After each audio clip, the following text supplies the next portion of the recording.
For over 60 years, Dr. Benia Davis has been serving the professional beauty industry as a salon owner, teacher, stylist, and most importantly, a mentor.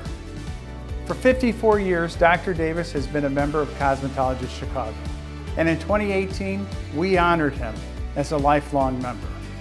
Today, we thought we would take a little bit of time to learn more about Dr. Davis and to understand his vision for the future for all of us as licensed beauty professionals.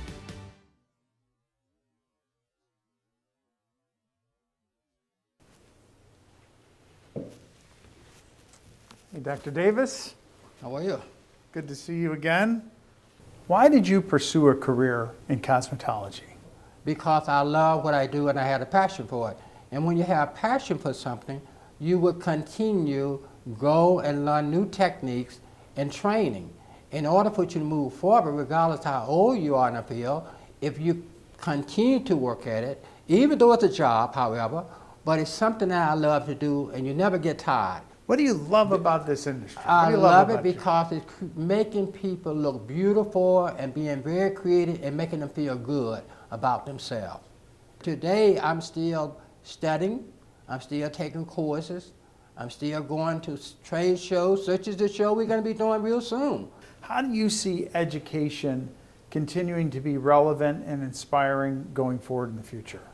Frank, let me just be candid about that. I think digital is one way, but it's not the only way. My thinking of this, even though I see a lot of stuff on social media, digital and all that, but you can only get so much from that. I still feel hands-on classroom setting is going to make you more skillful and more on the cutting edge, in my opinion. In my career, I would never say I'm at a point where I really got it and I'm not going to learn anything new, for two reasons. The trends change. Trends go and come. So you got to be on a continual learning process. And anyone say that I don't need to go into a classroom, I don't need to learn anything new, they are not going to be as successful. At what point did your career really start to flourish in cosmetology? I'm glad you asked that question. I would tell you my career started flourishing in the cosmetology field once I got involved with the association back in 1968. When I first took my half-fraction committee test with the Chicago Cosmetology Association. Another thing I want to say, I had always been the kind of person that I wanted to be the best that I can be in my field. Not just looking at me as a black person, but I wanted to be the best in the profession. So that led me to, from that point on, I went from levels to step by step by step and became all the way up to top. And now I can tell you something else that happened to me serving on those committees and taking those exams and moving over to a state level to become the first black state stylist director. That was exciting. And the national level was where the trends was brought down. The spring and summer collection, the fall and winter collection. So I would love to see that come back.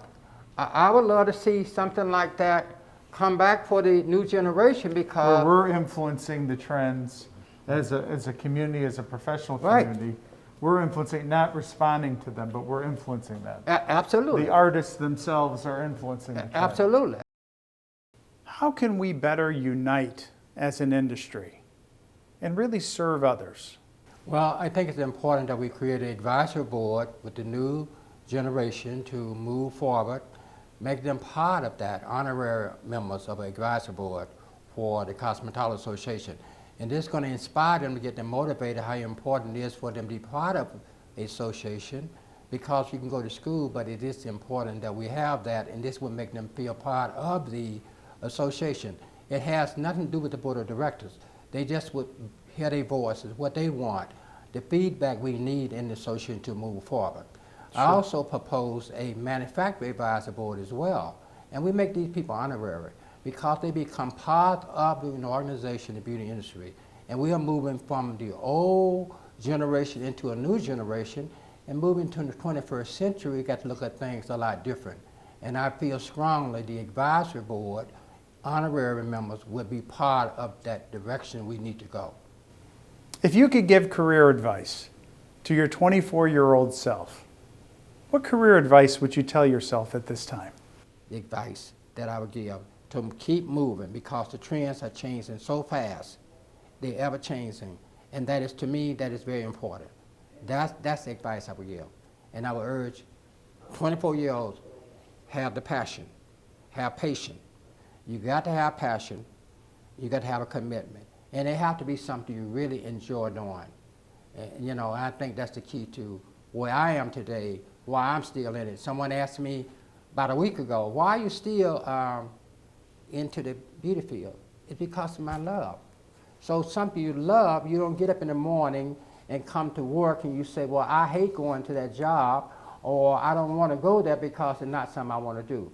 You've been at this since 1961, correct? Correct. Okay. My first And so in that period of time, so much has transpired.